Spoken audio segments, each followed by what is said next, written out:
There's just 1 minute to showtime. The engines are on. The following program is brought to you in living color.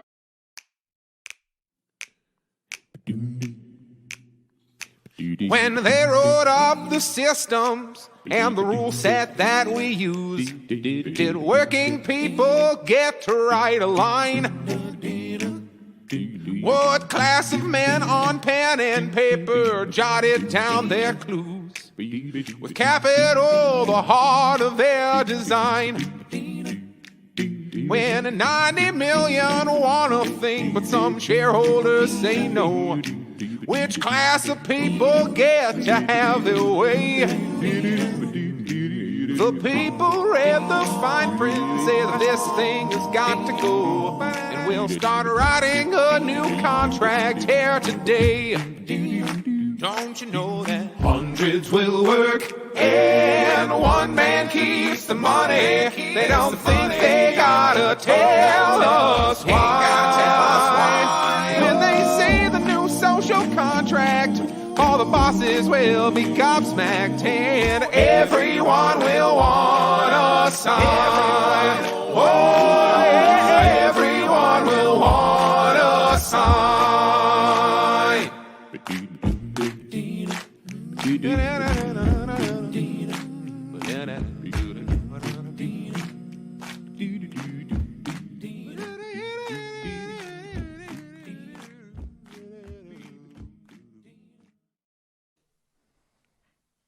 What's up, cousins? Thank you so much for joining us for another jam-packed episode of Social Contract on Revolutionary Blackout Network. We're so happy to be with you today. I am joined by my illustrious co-host, Mr. Jared. Good morning. What's going on? Yeah, good morning, good afternoon, depending on wherever you are. So thank you for joining us. If you're joining us, we appreciate it. We also appreciate it when you watch us at your leisure, so that's allowed too. We are currently broadcasting on Twitter and YouTube, so we hope that we are offering enough options for your viewing pleasure. And I know, right? It's like so lounge lizard mode. So yeah, we're glad to be here with you. We got a full episode of some goings on. There's a lot of kind of weird news breaking that's almost related to this. If you heard the Diddy news here in the last couple of days, that it seems like there might be some little I started to say little, but that's not the case, is it? But another kind of Epstein situation going on. We don't have enough information on that to really kind of put that in here, but what we will be talking about today goes along with those same things. So as that story unfolds, maybe we'll be able to bring you a little bit more information on that. I know nothing about this. Talk about today. So, so let's just jump right in because we've got a lot we want to share with you. I've got a couple of weird personal stories about some near misses with cults and and some unusual shit, from the weird history book of my life and Jared is gonna start us off today by now I've only seen this word written, I've not heard it said. So what is the name of this organization that are you in the same boat? Like, are we both here? Like, is it? It took me a couple of times. Like a Star Trek word. I look back, Uhuru. It almost looks like, right? Like Uhuru. It's the Uhuru, Black African Nationalist Movement. See, like this shows me, like, if you go back and I've seen a couple recordings of me talking about this like a year and a half ago or so, when it was not first kicking off, because the more I look into it, this was first kicking off in like the 90s. This group, I now have the tiniest memory of, now that it was like brought back up to me. They were protesting Obama in like 2008, like right when he was on for leftward reasons. But that's actually part of the point that I'm trying to make with this whole thing. This is a group that you may or may not agree with all of their opinions on. They are undoubtedly on whatever the left is in 2024. But they are being extraordinarily prosecuted in the realest sense of that word. They are being prosecuted in truly extraordinary and strange ways. And one of the stranger elements of it is how it's like, if you read the case, this is bordering on like a terroristic activity and espionage and all these big deal things that the Justice Department is trying to you gotta throw all the worst words at it so people will pay attention.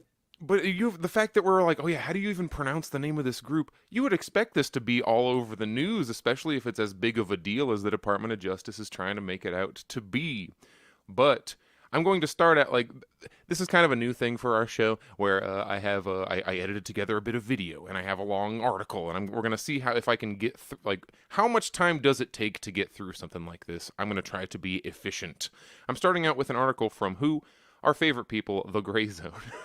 Trying to find articles about Uhuru at all is extremely difficult. You can get these little half paragraph and then this arrest happened and that's the entire story, or you can find that's basically it. You can find The Gray Zone, who a lot of people will consider oh, this horribly biased source. Of course The Gray Zone is going to say that, but read the article. They've done the work for me here, so I'm gonna give you background as written by them. This is from October 3rd of last year, so you will there have been developments since this article that we will be talking about as we go on. The Uhuru Three are accused by the U.S. Department of Justice of sowing discord on behalf of Russia.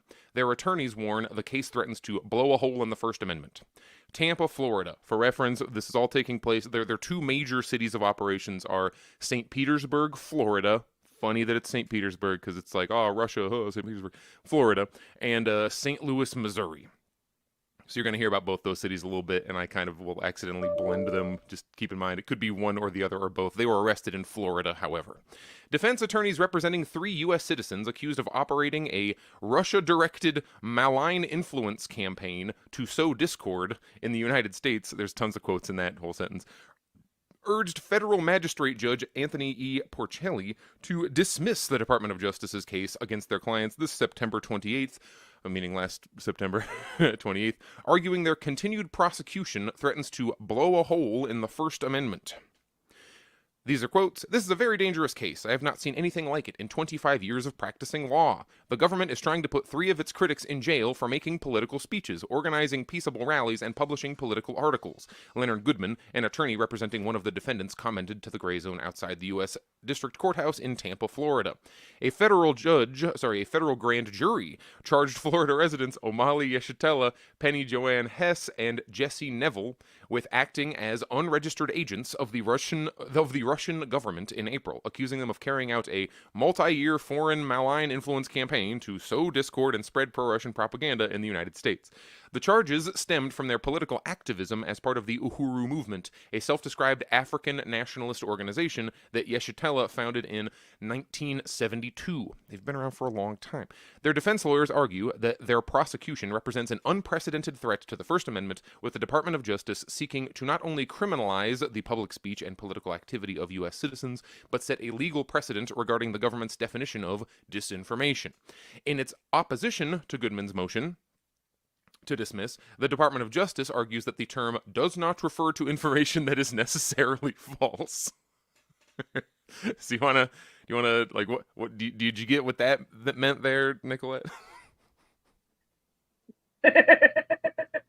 It means that everything is stupid. They're in trouble for disinformation, but the Department of Justice argues that the term disinformation, quote, does not refer to information that is necessarily false. So it's not even like a libel slander situation where it's oh, you're lying in a way that is criminal. No, they're saying things that we don't like, and that we aren't going to say whether or not they are true or false, but it doesn't matter if it's true or false. We don't like it. We don't enjoy this speech. That's the talk about blow a hole in the First Amendment. The Department of Justice has attempted to bolster its argument by citing Thomas Reed, a Johns Hopkins academic who gained prominence as a pundit during the Russiagate affair. In 2020, Washington Post commentary, Reed insisted, "We must treat the Hunter Biden leaks as if they were a foreign intelligence operation, even if they probably aren't." Basically saying the same thing where look, even if the Hunter Biden laptop is real, it doesn't matter. We're going to say it's Russian lies, but if it isn't Russian lies, it still is. Yeah, it still is. Yeah, exactly. Because Russiagate was real and Russia is bad. Yeah, we want to remind everyone that Russiagate was fake, provably. It's it was a rando letter that Biden went around and cajoled a bunch of his ex-CIA friends. The intelligence community signed a letter, and everybody who signed it is just no, I didn't. Everyone's backed off of it. It started as nothing and has ended as nothing. Yeah. Skipping ahead here, multiple military-style raids target the Uhuru movement. The April indictment of the Uhuru 3 defendants came 9 months after the FBI raided several properties affiliated with the Uhuru movement in Florida and Missouri. And it was not the first time properties affiliated with the group have been invaded by SWAT teams. In July 2022, the July 2022 operation culminated with a pre-dawn military-style raid on 81-year-old, now he's 82, 81-year-old Yeshitela's private home that featured dozens of geared-up riot police, armored vehicles, flashbang grenades, and even a drone. I have a slight connection to this story because a while ago, the first time I heard of this was when an Uhuru member, not O'Malley, not Chairman O'Malley, just a rank and file, was sent out to, I was at a gathering of communists, listening to other socialists talk about stuff, and like labor leaders, et cetera, and they got up and started telling us about this, and I'm like, oh my God, what is... And this was a person who's from Missouri. And as we go on to talk about this, like the work that they are doing there, they're putting in the work. As we say, this was a person who it was a mini testimonial almost. Like I was just some random extraordinarily poor person in St. Louis, and then I found this group, and it's not even just about it's not like a rehab where it like got their life together. It's, oh look, I had somewhere to put my labor, focus, and energy, and I've been a part of building this thing, literally building. They do a lot of like real estate stuff. They just are buying up the blocks. Well, that's the ideal version, isn't it? I mean, like if they're literally like, I hate the phrase boots on the ground, like actually doing, the work and putting it in. That's the whole ideal of socialism and communism, that you can actually put your energy into helping the community into some way. Yeah, they're not looking, I say we, the working class, they're not looking for handouts and free stuff necessarily. They're looking for self-empowerment, self-determination, and the ability to, is really just get out of the way. It's just allow people to do the things that they would be doing anyway. Hey, let's talk about what gets in the way. The Uhuru movement and its political wing. This confused me also that they're technically two separate things. There's the Uhuru movement and there's the political part of Uhuru, which would be the African People's Socialist Party, or APSP. The Uhuru is like doing the work on the ground.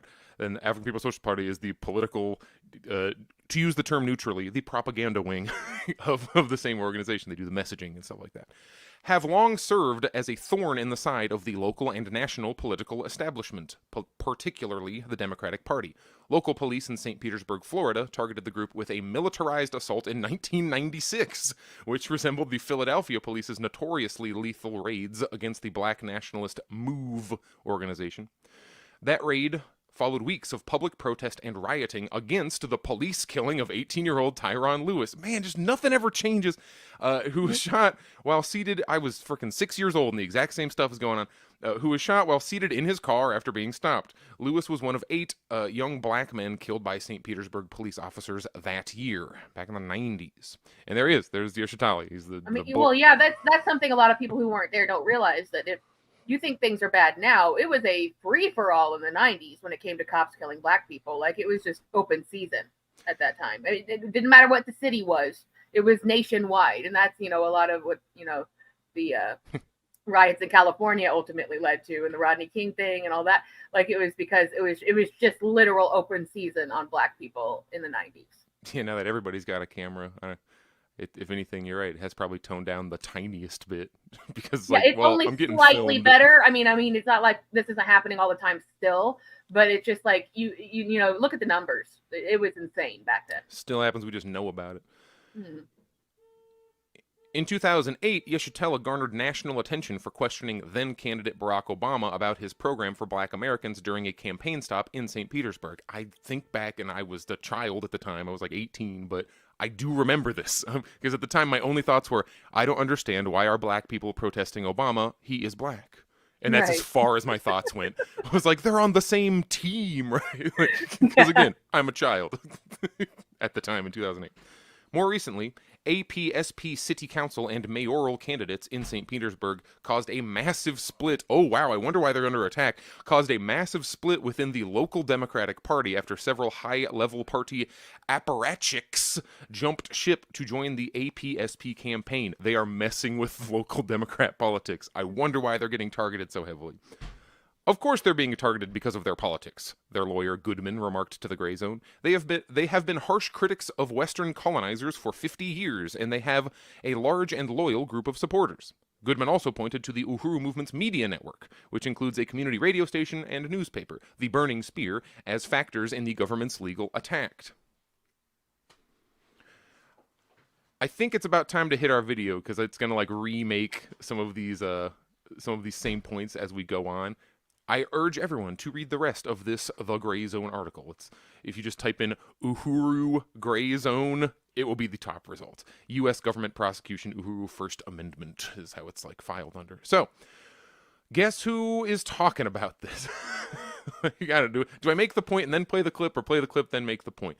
It's not that I love this interviewer.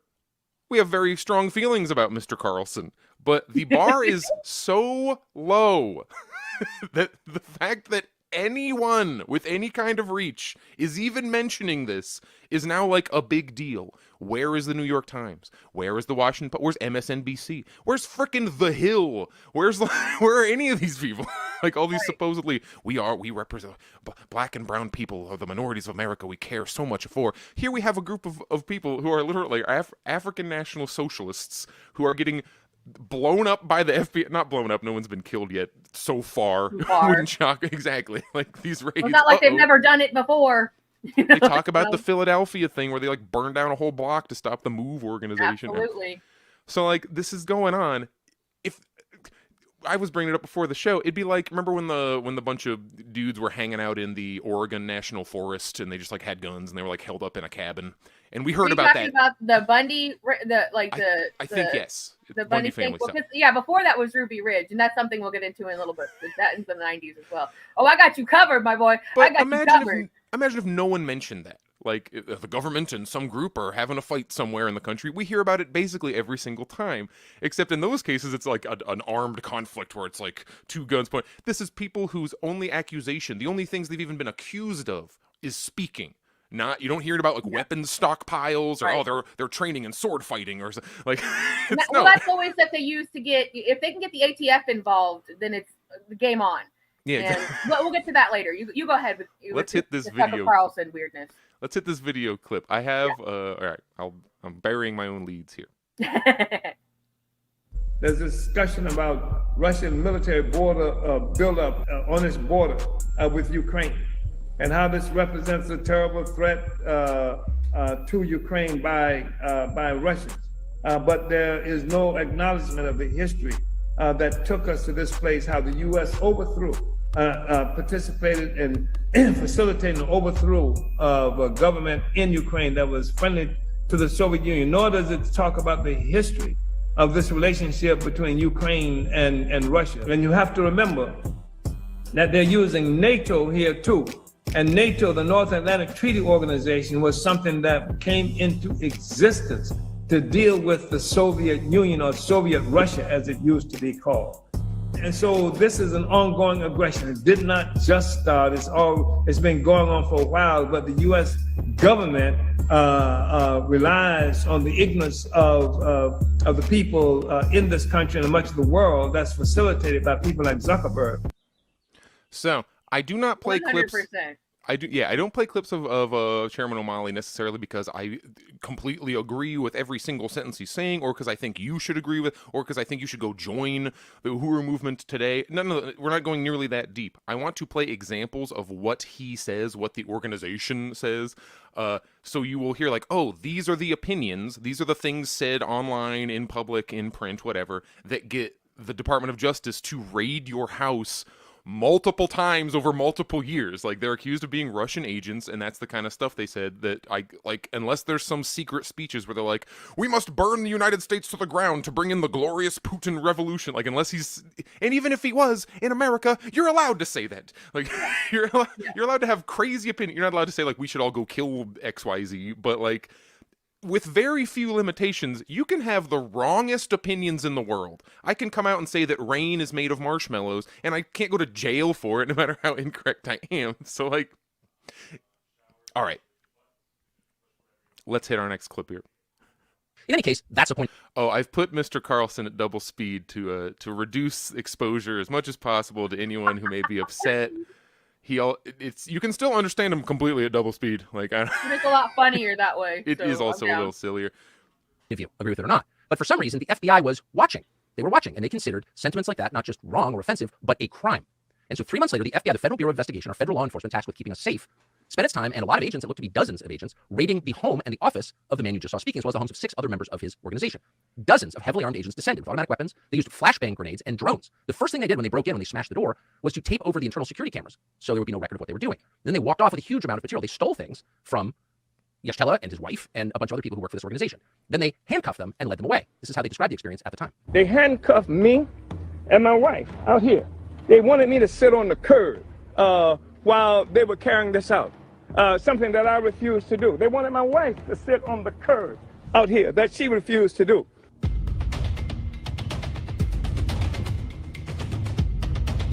As I was coming out, this big old drone met me.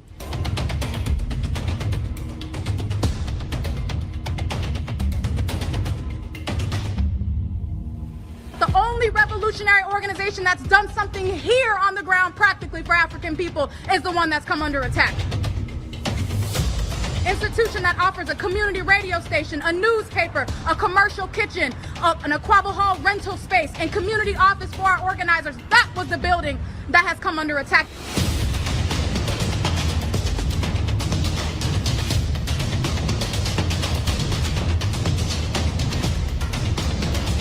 This is Burning Spear. Like, they made this. You see it in the corner. Like, this is some of their own video they put together. Uhuru.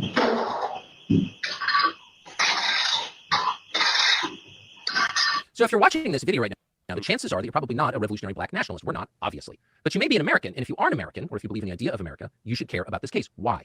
Because of the charges. Now, typically in situations like this, when the city of Philadelphia, for example, incinerated the entire Move community back in the 80s, when the U.S. government under Bill Clinton killed all the Branch Davidians and their children at Waco, when federal agents murdered Randy Weaver's wife and child and shot his dog, there's some pretext for doing it. There's a gun charge. They were caught with bomb-making materials. There's some weird sex stuff going on. They're child pornographers. It's human trafficking. They at least bothered to tell you a story that makes you stop asking more questions because you think yourself, well, these people were obviously very bad. They did something that was a legit felony, and they probably got what was coming to them. What's so interesting about this case is that the government under Joe Biden is not even pretending that they did anything illegal. There's no actual crime here. No one has been charged with bomb-making or hurting anyone or any act of violence, no act of embezzlement or theft. What they're charged with is liking Russia, is having opinions that the Biden administration doesn't want them to have, saying things that they're not supposed to say in public.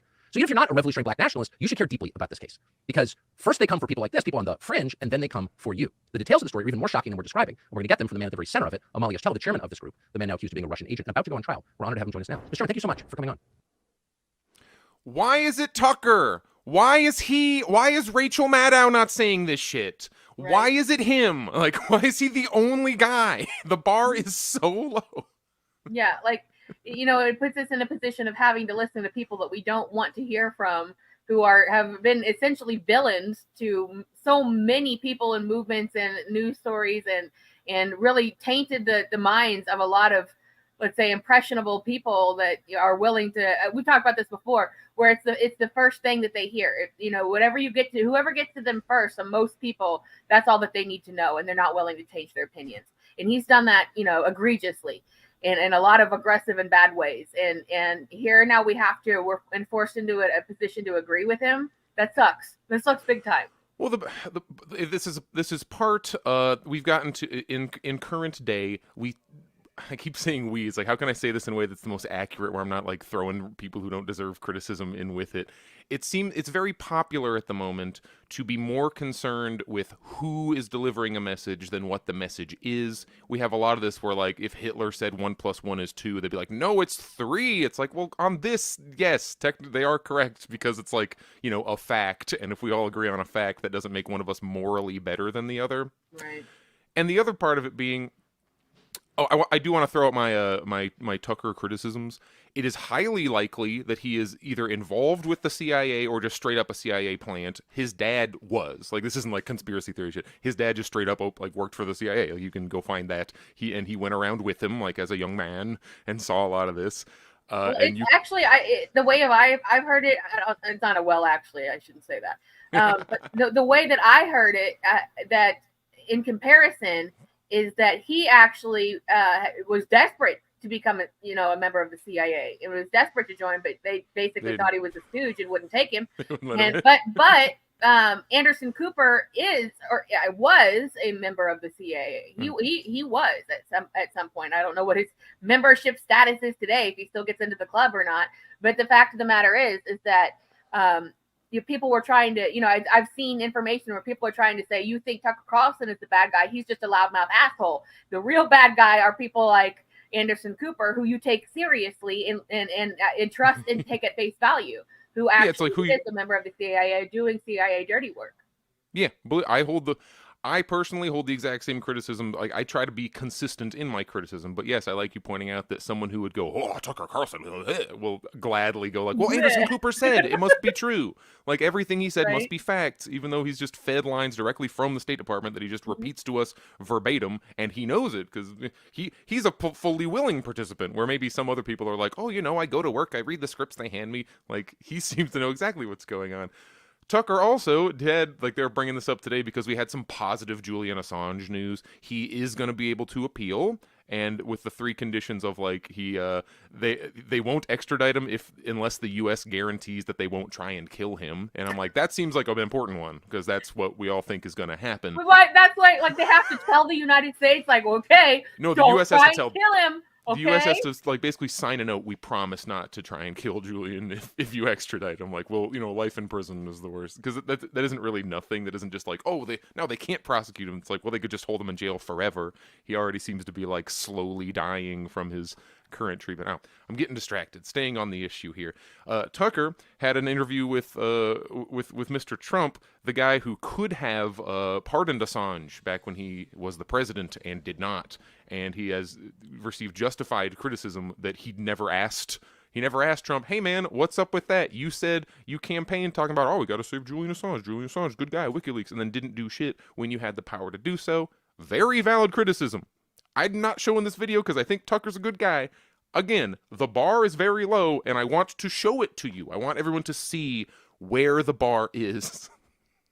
So I have something to say. People may, as you said, agree or not agree with it, but at least they can have opinions that are informed opinions about agreeing or not agreeing with me. But when they use grenades and battering rams and armored vehicles and assault weapons and things like that to keep me from talking, and when they talk about putting me in prison for 15 years, which is the equivalent of a life sentence for me, this is designed to keep the people from hearing what I have to say. And it's a real testimony, in my opinion, of the fragility of a social system that cannot tolerate a discussion coming from somebody from one of the most economically depressed sector of the city of St. Louis. So it's all a falsification. I wanted to say, first of all, that our lawyers, for the purpose of making this defense, had to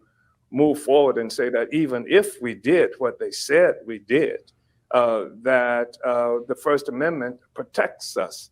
But I want to say beyond that, that they fabricated most of what they say, that they're lying.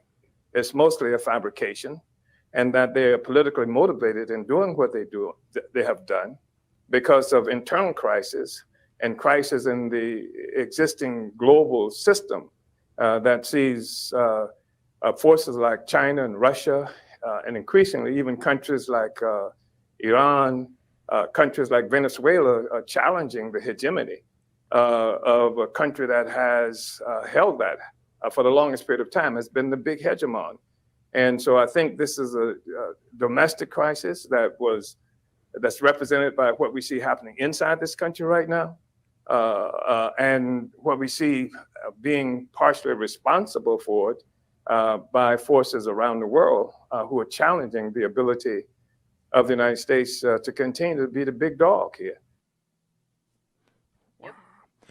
And part of the reason I'm showing bits of Tucker at all is because I want you to see the framing of the interview. Because you could put O'Malley on MSNBC and they'd be like, "So why are you a Russian terrorist?" Like, it could be like that kind of interview. Maybe that even could happen. That's not really like, I wouldn't think that's better. But And you can even see what Tucker is going for, because he wants him to say like that Joe Biden bad. Like he wants to get his shit in. He needs to like get his bits. And it's a lot about he also brings up in the next clip here where it's like, how come the New York Times isn't defending you, so you can get in your like your anti-woke points. And there's a very good chance that the Tucker Carlson programmers, producers saw this as a scoop, as a way to try to talk about something that no one else was going to be talking about, so that we would be reporting on it, and drawing more attention to him. So you shouldn't think of this necessarily as a genuine support of your, I'm standing up for this guy's First Amendment rights, or, anything like that, because it's probably a stunt somewhere in there, a programming stunt of some kind. I would give like the First Amendment consistency has been there. Frickin' Glenn Greenwald is pointing this out constantly, how like currently on the right wing they're having their cancel parties right now because of Israel. Like Candace Owens is getting kicked off of her show because she doesn't like Israel enough. And it's like, oh look, the right wing is the quote right is just like you say, the quote left, the quote right, because they don't believe this shit. They just fucking say it for money. Ben Shapiro doesn't believe anything. Right.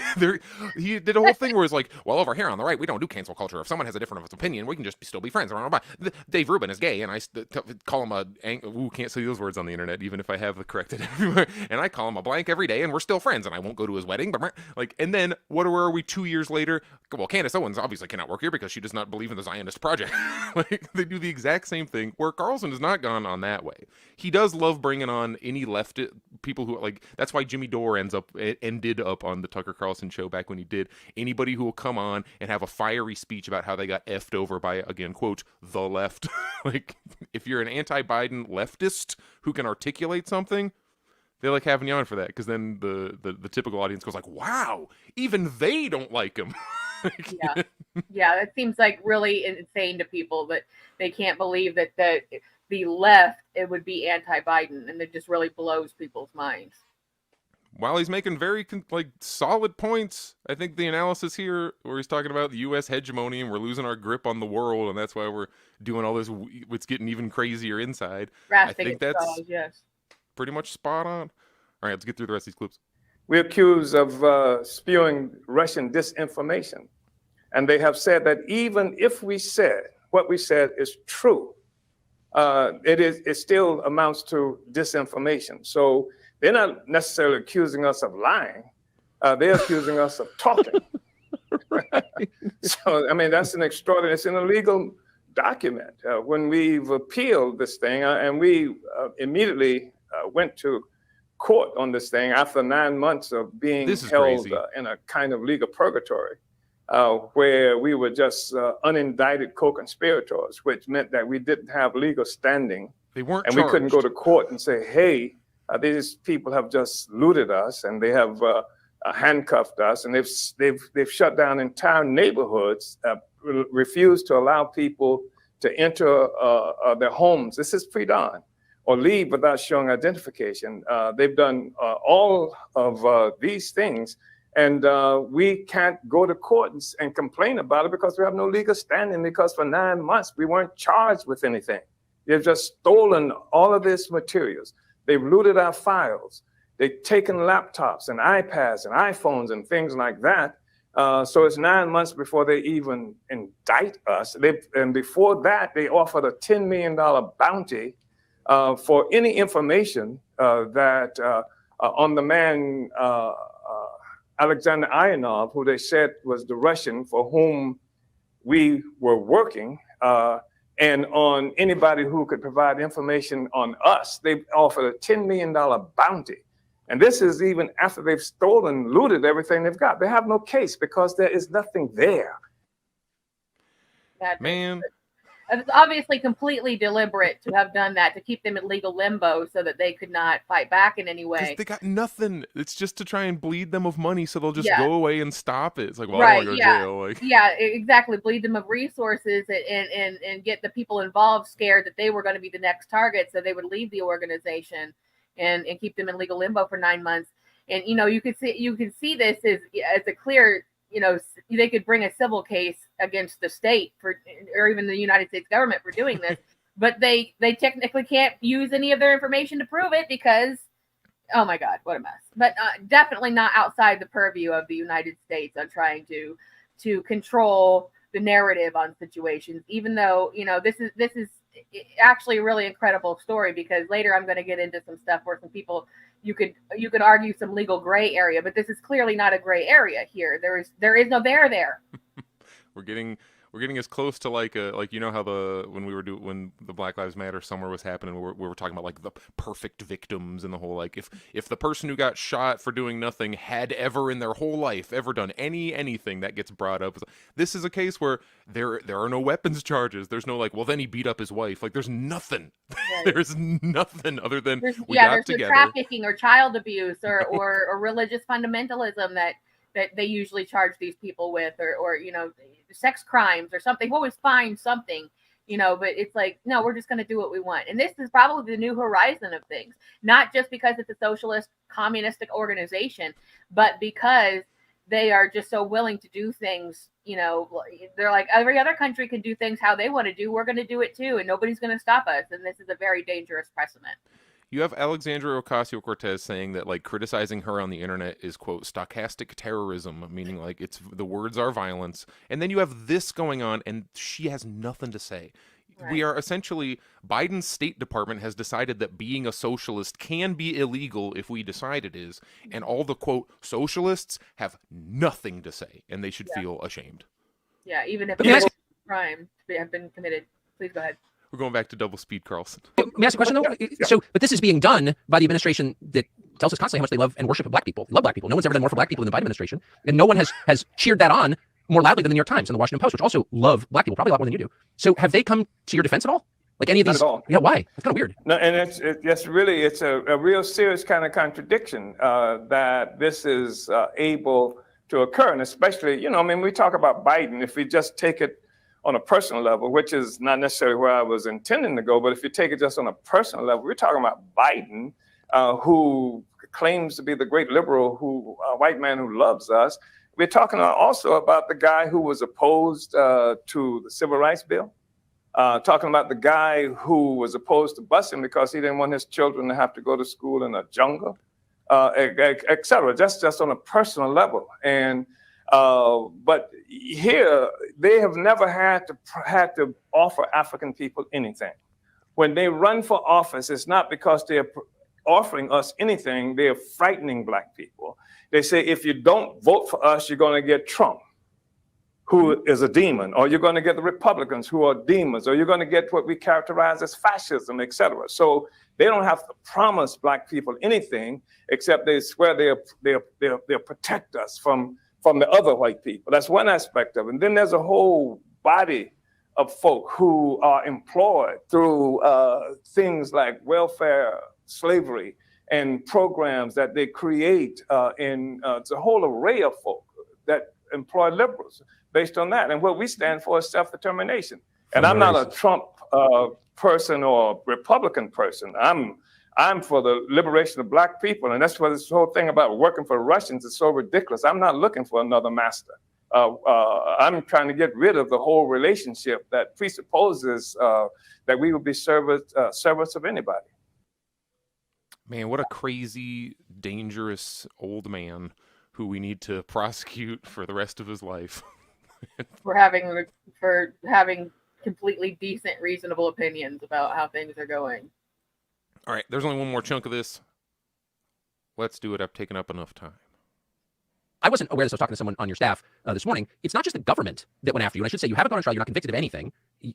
I mean, you're not a criminal, okay? But it sounds like business has aligned against you as well. If you wouldn't mind explaining what's happening. Yeah, right. I mean, we've been sanctioned by banks like we are some kind of hostile country. The banks that we've done more than 20 years of businesses with, we've never missed a payment. We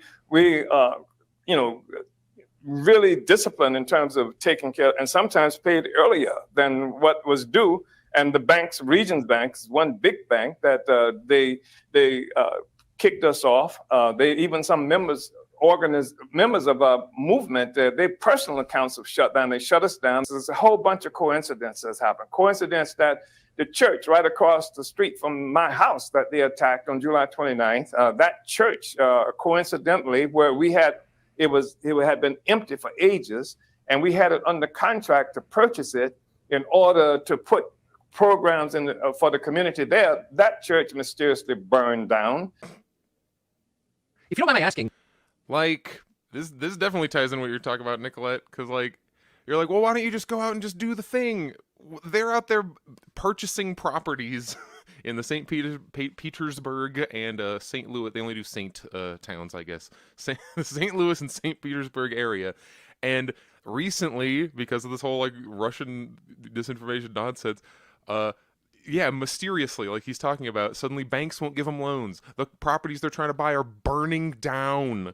Like, What a coincidence. Man, like just having the cops hassle you isn't even like the worst or only technique that they have. Yeah. All right, this is the true last clip. Like I can see my bar. We're almost done. let me tell you why I'm asking. I'm asking how old you are, because I see this armored personnel carrier in front of your house. It looks like a war. And I see dozens of heavily armed FBI agents, and the presumption is that you're very dangerous. So to put that into perspective, how old are you? I'm 82 years old. I was 82 in October. And that's why I say that this whole threat of a 15-year prison sentence is effectively a threat of a life sentence as it relates to me. That there are other younger people, like Penny Hess, who is a white woman who, and I'm willing to mention that, who is chair of the African People's Solidarity Committee, and Jesse Neville, who is a youngster, who is the chair of an Uhuru Solidarity movement, and they work primarily in the white community. And this concept, even of understanding who we are, like as quote unquote Black nationalists, we are anti-colonialist forces, but we have organizations of white people in 117 cities in this country. And what these organizations are doing is they are taking the demand for reparation. They are taking the exposure of genocide. They're talking about the injustices committed against African people. So Penny Hess and Jesse Neville, they are heads of two of those organizations that are the front of our movement in the white community. So I just wanted to say that we are not race-based politics. Our politics is based on this fundamental relationship, because even the concept of race comes into existence through colonialism. Yeah. Yeah, man. Yeah, I can tell there you guys you read a have it. book. I mean, that is such a coherent, smart, clear, concise way of putting these points that we ourselves have so many times just been like, oh, and can't get the words out right. But here we have someone who literally is making the exact points that we all in the socialist movement are trying to make, and makes complete sense out of it. Yet they have been branded as dangerous criminals and had to go through this extremely traumatic and financially draining experience. That could jeopardize their lives, obviously, because due to his age, especially. So, and this is like trying to wipe out this organization before anything's really even come to fruition that they could have been charged with. So it's the very definition, I think, of jumping the gun here. Yeah, just to other things pointed out in that interview, I put in the age clip just because, like, as he's talking, like, he is a little halting. You can tell he's a bit of an older guy. One, he does not look 80, Jesus. Also, he's a year older than Biden, and then I just remember what it's like listening to him talk, and it's like, man, he's doing great. Right? O'Malley is sharp. He was on point for sure. Like, this guy knows what he's talking about, and that's exactly what so many of us are just trying to get that point across. I can absolutely tell, like, his stuff is you can immediately tell that, like, oh, this guy is not like he's not an internet socialist. He's like a guy who's read the socialist theories and texts and is attempting to apply that science to the real world. And also you can see that, oh, that's the organization that gets attacked. The DSA is not getting raided by the FBI. Right. Why? The better question, why would they? Like, why would they need to? Like, what are they accomplishing that we're... They're just a distraction. They're just a straight up distraction. I'm seeing some of them are doing the whole, like, oh, we're not going to vote for the president. I'm curious to see what they're doing in November, but... Yeah, I think that's a bunch of bullshit. Who all last time were like, I'm voting third party, I'm not going to vote, and then these chickens, voted for Biden anyway. Because Trump. I'm tired of hearing because Trump. Come up with something. They offer us nothing. They just threaten us with, well, you can't vote for Trump. We'll save you from Trump because he's a demon, and there are other Republicans who are demons. And yeah, and that's like an excellent lead into what I was going to discuss as well, which were the more brandable situations. Because if you read the title of our episode, you're like, okay, well, cults, communal living in you, like, what the hell does it have to do with me? I'm not susceptible to that kind of stuff. It would never happen to me. But the thing of it is that communal living is something that people tend to need following various bad economies for a very long time that have been, and bad politics for a very long time.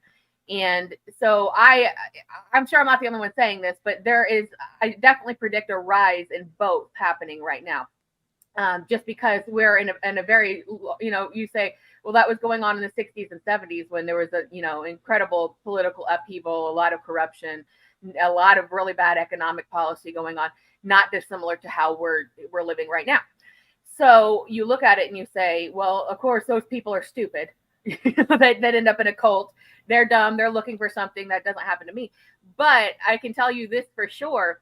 And then this, I'm not painting the Uhuru movement as a cult. Let me be clear. That is what the ultimate government plan would be to do. Oh, don't worry. People accused me of, like, remember I said I went to that meeting and listened to somebody talk that that was called a cult. Sure. A meeting that happened once. But the thing of it is that in the 60s and 70s, pre-internet, you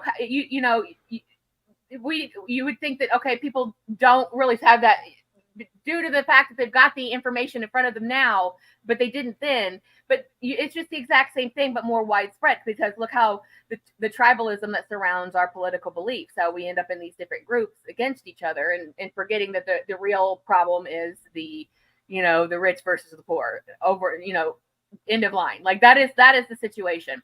And that's the reason that people end up in these true cult situations and communal living situations. And communal living situations often get conflated as cults because they, whether or not they are or they aren't, living in a communal situation doesn't support the rugged individualism idea of you do only for yourself and your own that America likes to promote, because groupthink damages the idea of capitalism. When you get a bunch of people together to say, hey, it doesn't matter what political spectrum you're on, when you're like, my paycheck's too small, the rent is too high, we can't afford food, it's affecting all kinds of people. So it really doesn't matter where in the political spectrum that you are about this. But when people start thinking like that together, then the media, they can use the news media, to easily brand these co-living groups as a cult. So what's the difference, you ask? And so you say, okay, I'm not susceptible to this kind of thing, but you are, because every single person, and studies have been done about this, people are susceptible to these kind of things, because just think back in your own history, if you've ever been in any kind of a relationship, friendship, mentorship situation, where there was an imbalance of power. That's it. That's all it takes. That literally is all of it takes. If you've ever looked back in your life and you thought of somebody who was able to get you to do things, maybe manipulate you in ways that you would not necessarily have done on your own, positive, negative, whatever, that is all it takes. Because this, the people that are true cult leaders who are looking for something, prey on people who are maybe socially isolated or are in need. And I'll get into a little bit more that specifically here in a moment.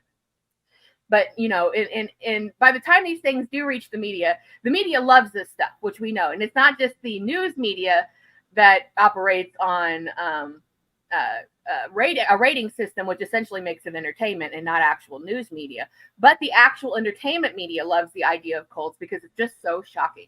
It's so shocking. You can go on to any streamer, I'm sure, and find just a ton of documentaries and programs about cults. And a lot of the time it has to do with religion, or spiritual beliefs, getting people at their core.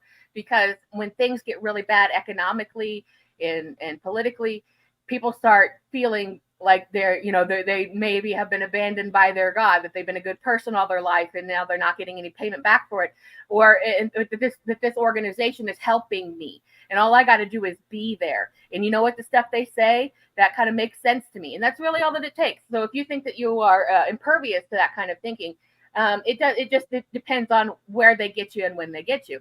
So yes, cults are naturally predatory, but they do get conflated with communal living, which is not necessarily the same thing, but can lead to it. Because you don't just have to have a farm or an abandoned ranch in the desert to create an organization where these kind of things fester and manifest.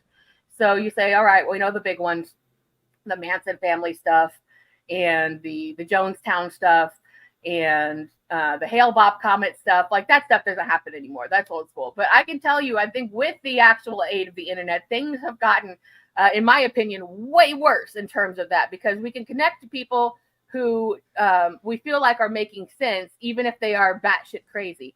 So just a couple of examples of what's been going on in the news, if you've been following this or heard any of this or don't know what it's about. So here's some modern examples. If you've heard of the Lori Vallow case, that's the case of a woman who killed her kids for doomsday reasons, and she's going through the whole legal system about that right now. The Frankie Hildebrandt case, which is where they tried to kill their kids for Mormon internet reasons, but they didn't succeed, thankfully. One of the more extreme ones was the Love Has Won Mother God cult, which is where a lady walked away from her life as a McDonald's manager and convinced a bunch of people on the internet that she was God incarnate, that Trump was a messiah, and that Robin Williams was giving her pro tips from beyond, and then living on a steady diet of alcohol and colloidal silver that turned her body actual blue, and then she inevitably died. But her followers kept her mummy around for a little while because they weren't sure. Got to be bros, right? Like, we got to make sure that she's actually really for real dead. So they kept her around for a little while longer. So there's that. But the one that probably dominates them all right now is the Nexium cult, which was a through and through situation for sure, because this is like the stupidest one. In a lot of cases, you really can see where the people have been manipulated at their most vulnerable, and you feel bad for them, especially in history and in past situations. But this one is just like, this is all these people who got together and thought that they could skip some rungs on the social ladder by, spouting techno babble at people and in order to win colored scarves. And then this group of women within it made a super secret group in which that they all branded each other on the tooth with a soldering iron for solidarity, I guess, and they think that you need to feel especially bad for them about that. So sometimes it's definitely people deciding to do stupid shit, and other times it's people being taken advantage of. So that being said, that should not be conflated with just people who are trying to split the rent, right? So, so that, I mean, it's still going on. That's the issue. It's still going on. It's still very prevalent. It's still something that we all kind of have to watch out for, because you might end up just listening to a podcaster that you get too invested in, or doing something that somebody says. It's so much easier now to connect with people that you really can end up in these situations. And even though these are pretty extreme situations, those are the ones that you probably heard of recently, just to point out that this is all still going on. And what we were talking about a little bit earlier is in the 90s, there was a situation that unfolded that led to actual real collateral damage outside of just this group of people, because these groups that do get the cult status, generally it revolves in some way around religion, whether they want to practice religion, like kind of like that's their main thing, or whether they're, distorting it. But at the same time, we're like, oh, you are crazy Scientologist, you're a crazy fundamentalist Mormon, but we forget that we don't, people aren't pointing the same finger at Amish people who, could be branded in the exact same way, whose gene pool is so small that they're inventing new genetic diseases, and they, have a history of turning out their young males and preying on their young females. And then this whole country is run by fundamentalist Christians, and everybody's like, yay, so that we live in a Christo-fascist state. So it's a very mixed bag of who gets cult status and who doesn't, and other people who are just trying to live together and raise their kids in a community and get away from this rugged individualism idea. So in the 90s, go back to that. In the 90s, there were two kind of situations that really unfolded that Jared mentioned earlier. And one was Ruby Ridge, was called Ruby Ridge. And that was a group of people that would kind of did that fundamentalism idea of Christian fundamentalism. And they were just out in the woods kind of doing their own thing, but they were amassing weapons. And therefore, you're not allowed to do that for some reason. But, it's okay when some people do it, but not when other people do it. And then directly after that, Waco happened. Waco, Texas, which was another religious group where there was plain evidence and video covering the fact that the ATF and the FBI literally firebombed these people right in front of America's eyes in real time and ran tanks through their buildings. And then they're like, no, these people killed their own children to make us look stupid. And there were hearings afterwards that proved that they broke down their doors and they firebombed them out and stuff like this. So in this time, this inspired the actions of who you may recall, if you weren't there, you might have heard, Timothy McVeigh. And he was the guy who drove a truck full of manure bomb up to a city building in Oklahoma and exploded it in 1995 and left mass casualties, like huge ordeal. But he essentially cited what happened at Ruby Ridge. And even the Unabomber also kind of cited these malignments, as they saw it, of people just out there being people doing their thing, and they're supposed to have the right to do these things. But then the government says no, and then that's all that it takes. They lose any kind of right to live free, practice free religion, acquire weapons, just like anybody else should be allowed to do if they're following the societal rules, which seem to change. So that's what that was about. So here's kind of I actually had to look this up because I got to look at the date on this. Because when it comes to the Timothy McVeigh execution, when he was finally executed, I was there, not in the room. I was not in the room. Let me be clear, but I was there, and it happened kind of by accident. And I looked up the date. I was like, when was this? How did this happen? So what happened was first of all, I looked up the date, and it was June 11th of 2001, which is a kind of a weird date. First of all, he was being held at the federal prison in Terre Haute, Indiana. And if you've ever seen this prison or you know anything about it, it's like a great big prison complex as you typically would see it with, the guard towers and everything. But it's out in the middle of a gigantic field in a very rural area. And at that time in my life, I had friends out there that lived very close to that prison. So I would visit. So anytime I had to go there, I would pass that location always, and you could see it was close enough to the road that you could see people, the prison guards with guns walking around the towers, but it was isolated enough that there was nowhere to run if you literally tried to make an on foot run. It was just field surrounding it. So when I looked it up, I realized this is why I was there that day, because I didn't realize what was going on, because this was about a week after I turned 16, so I didn't have a ton of awareness of things that were going on. But also, curiously, this was to the day 3 months before 9/11 happened. So 2001 was a pretty weird year. So anyway, that's why I was out there. But what happened was when we pulled in, it's always a rural area, very nondescript, not a lot of traffic, but it was the most traffic you've ever seen in your entire life. Any sporting event, anything, you've never seen this much, ever. And we're like, what the hell's going on? So we get closer and closer to the prison. And it looks like there's like the biggest fair you could have ever seen. And it's literally the entire world media on on this green and around the area, on the roads, everywhere, lining up on the roads. I really can't stress how much there are people that were there. And we had to go through at a crawl. So you're seeing literally media from everywhere around the world that had just descended on this area. And it was a sight to behold, for sure. It was very, very strange. And at first we didn't realize what was going on, but we got to our friend's house, turned on the news, and found out, oh, it's today. Today is the day that it's happening. And then we kind of tracked it like, okay, it's happened. But it was a very, very bizarre experience to realize that you end up in that situation in this tiny little area on the day. So I was technically there when it happened, just I wasn't technically there when it happened. So that was a very odd experience to go through, like, when, especially at that age, when you think that you're politically active and you think that you're smart, but you're actually just 16 years old and you don't know shit about shit. To me with Obama, why are the black people protesting Obama? This doesn't make sense.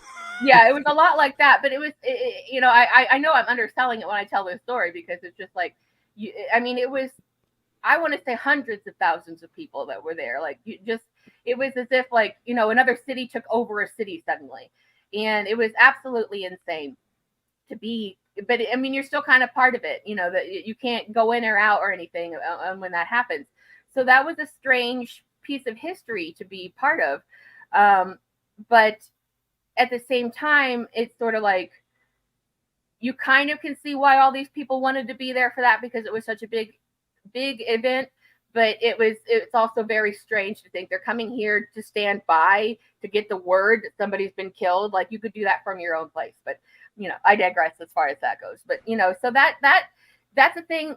Not only when you look at things like Waco or the attack on Ruby Ridge, and I'm not defending their belief system here. I'm saying that these things can have collateral damage that end up where a bunch of other innocent, unaffiliated people get killed because people are inspired by the idea that other people's rights have been trod upon, that have been taken apart or taken away. So that's something that has to be considered too. So even though the media does blow these things up, by the time you hear them in the media, usually things have gotten pretty bad within these organizations, or that they can say that they are. And then they usually take these same stories and apply that to communal living situations, where it's a lot of the time nothing like that, because there are now the media is starting to kind of get behind this. I was reading an article from Newsweek that said that, like, oh, actually it's a really smart idea. People call it co-living, and it's like, especially in big cities where people cannot afford to live and work at the same time. And this is not a solution. Of course, it gives you a community and things like this, but people should not have to live this way. They are forced into it, because if you work in a place, you should be able to afford to live there. End of story. So, but now that they think that they thought of it, I kind of looked into the statistics about it a little bit more. And it's not, this is sort of a budding business. So when we went through the whole thing during the pandemic about, corporations buying up housing, and you're like, this is not good. What's this going to lead to? This is what it leads to. It leads to people, these corporations, like letting out these buildings and businesses, which is actually something that, other countries have been doing a lot for a long time. And there's a company in Italy called Casa Mia that has a 90% occupancy rate, and it's collecting annually, $7 million off of letting people live like communally. And I'm not necessarily talking about apartment complex. I'm talking about, you have a room, you share the facilities. That's the communal living kind of scenario. So, which is exactly like if you had a bunch of roommates in your house, which a community in called Shawnee, Missouri, tried to ban this from happening, which essentially was not because they were trying to stop corporations from taking up residency and taking advantage of people in their community. It was really a thinly veiled ordinance to try to, say only married people and only related people should be living together. If you're not, then you're essentially violating the rules and you're living illegally, living in sin, you might say. So it was a very thinly veiled attempt to try to say that unaffiliated people are, breaking down the Christian values that we want to promote. And then they got sued, because that's horseshit. It's your right to sublet your property, to let 100 people live in there if you want to, as long as it's not breaking fire code, that kind of a scenario. So there, that kind of has fallen by the wayside at this point, because they tried to get away with it. Couple other cities did too, and they weren't able to do it. But it's still, the downside is there now are corporations that have risen. Then and the prediction is that there's going to be from now that it was already had between 2020 and now has risen. The practice has risen by 20%. And is expected to grow at least 16% more by 2025, and have an annual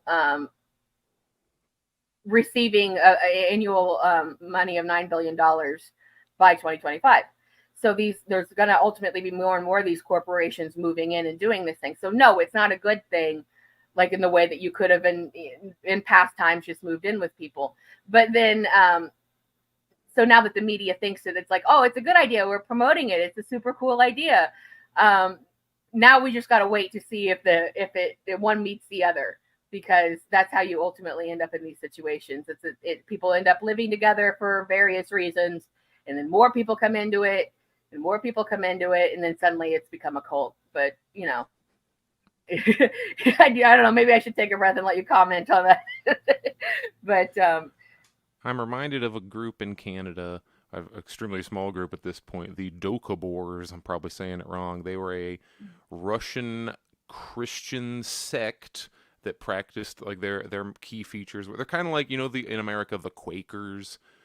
They're very similar to that, actually, like weirdly, even though they don't, like, they're from different, the opposite sides of Europe in their origin, but it's like, all right, we're like former mainstream Christians who they started depending on which areas of the Bible you focus on, they were like radical pacifists. They eventually became like vegetarian, and they were all about singing hymns in a group together.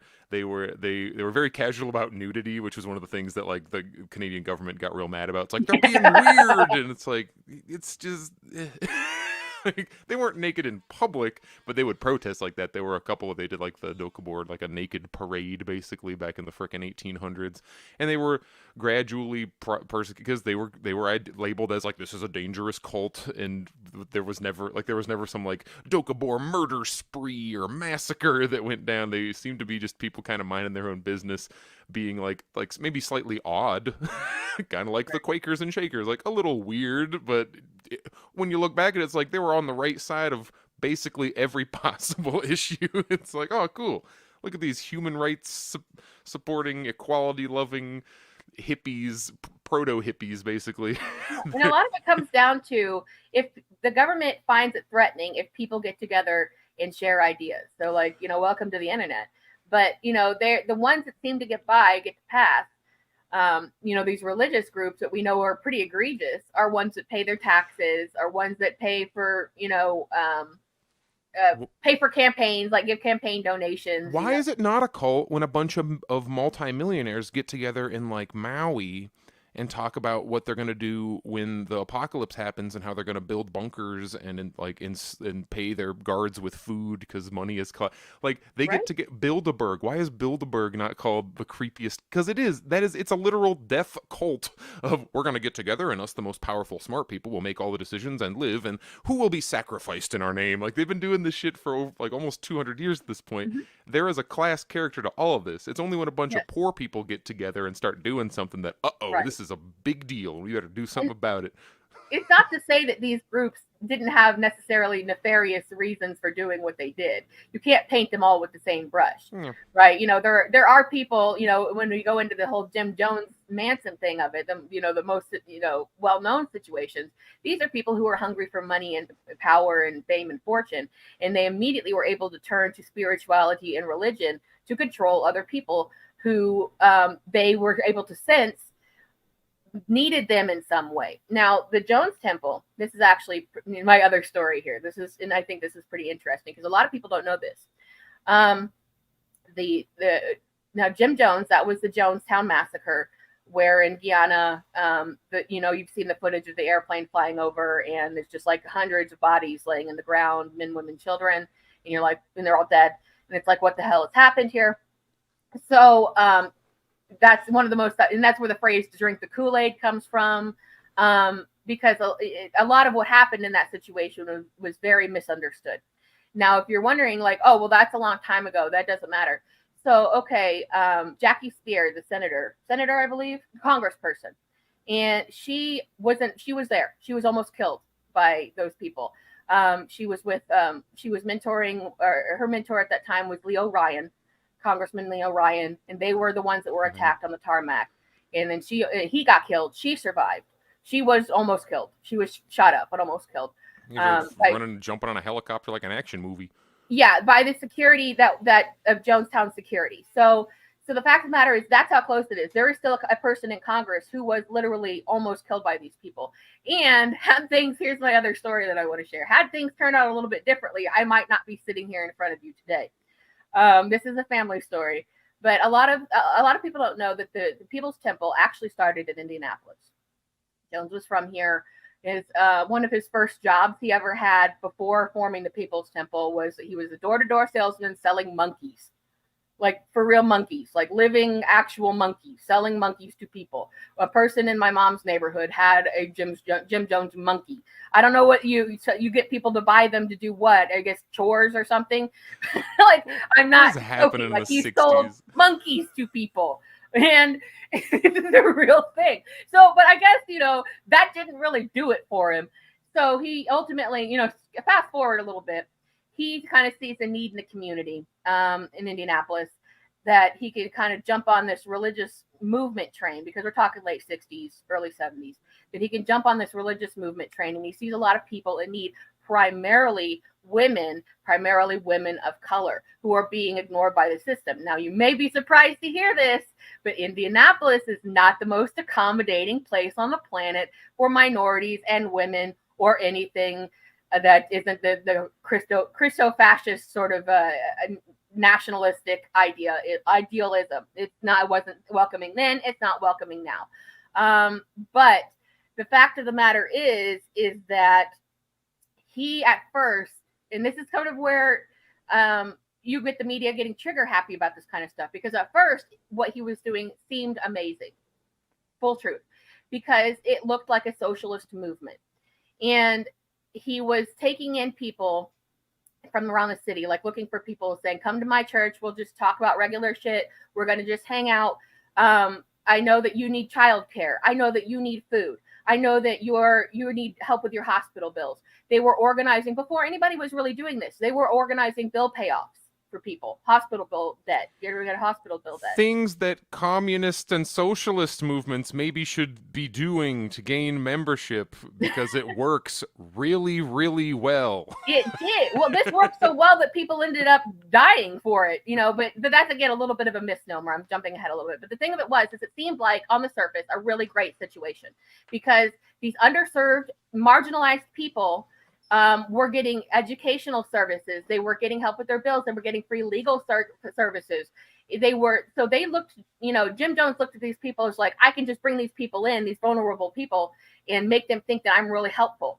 Yet he had an ulterior motive, as we know. But these people didn't see the ulterior motive, and they thought, my God, somebody's come to help us. Because everybody, like I said in the beginning of my segment, everybody's looking for a little bit of help. Not necessarily a handout, but just a little bit of help. If somebody came along, or the government said, here's a new stimulus, you're going to get something, you'd be like, thank fucking God, right? Because we all need a little bit of something, and a little bit of help, especially, the most vulnerable people among us, again, women of color, especially in the late 60s, 70s, in a place where they were not welcome.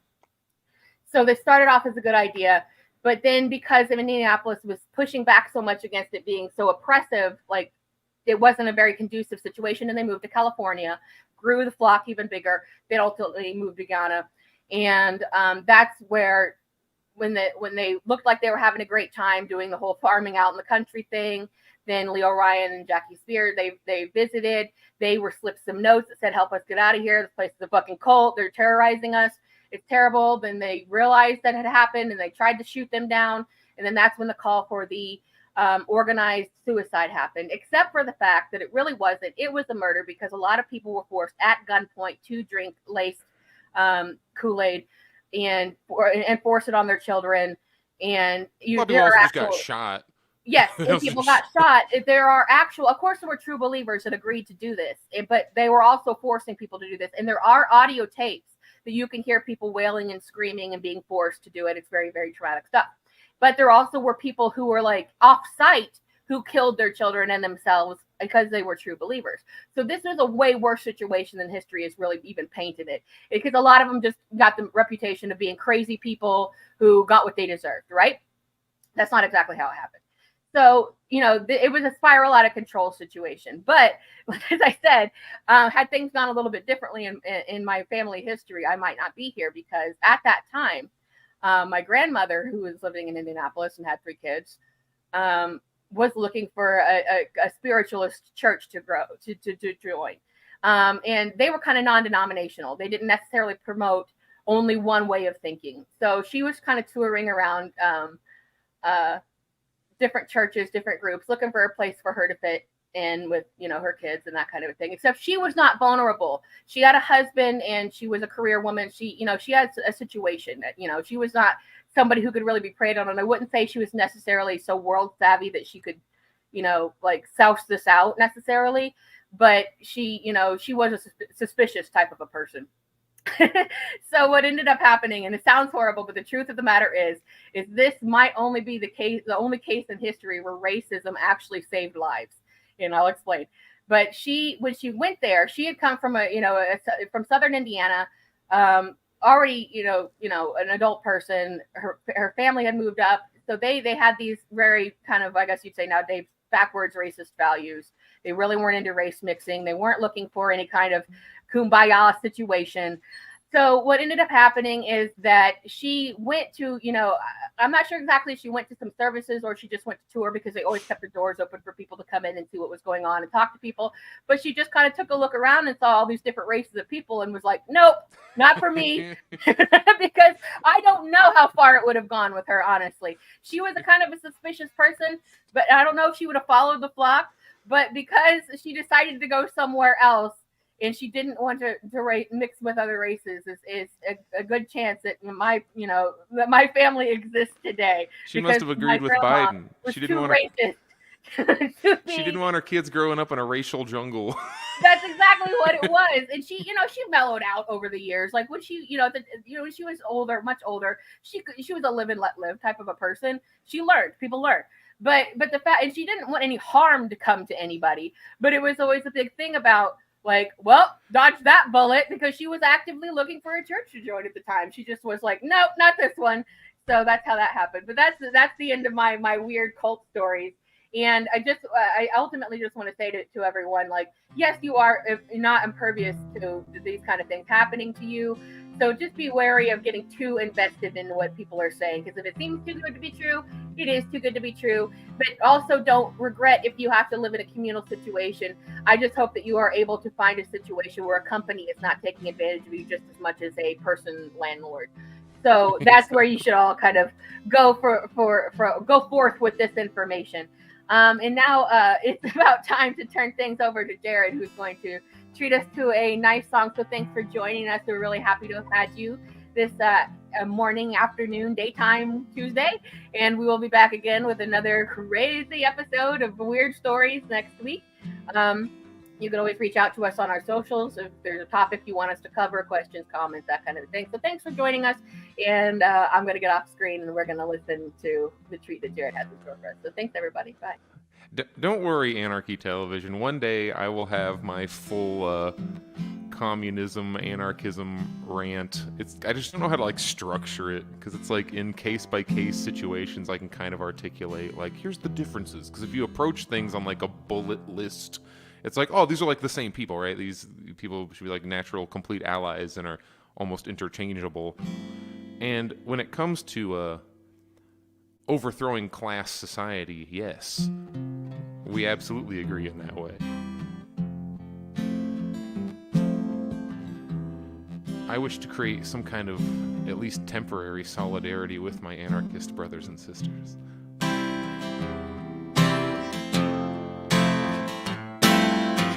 This song is not addressed to you, by the way. After that intro, it sounds like I'm about to... All right. Everything I've said up to this point, you can't ignore. Everything I've done, you can't forget. I just realized that I'm talking to an idiot. Yeah, my quota has been filled. Okay, I'm set. Put yourself where I am. Take a peek inside. I don't do things just to mess with you. You aren't even on my radar. And hey, I'm not inconsiderate. Believe me, yeah, I care. I just, could you slow down? Could you let me get a word in? Oh, why you gotta be like that? I try to do what you want me to, but it never seems quiet enough. Oh, why you gotta be like that and think that I might not be like this too?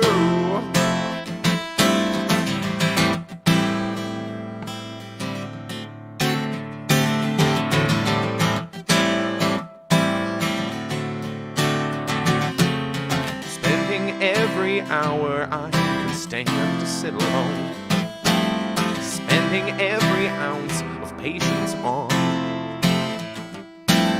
kind of stuff a kindergarten teacher would roll her eyes at. How about you take a look at what I actually said? Put yourself where I am. Do you have a clue what a wasted piece of energy it would be to deal with you? But let me type up my rebuttal. see if I can help you out. I just, here you go. Here's something else for you to subtweet. Oh, why you gotta be like that? I try to do what you want me to, but it never seems quite enough. Oh, why you gotta be like that? And the things that I might not be like that too. Oh, oh, oh, oh. I got no money, wrong kind of fame. I've been running up my credit card, trying to burn off some of this pain. Oh, oh, oh.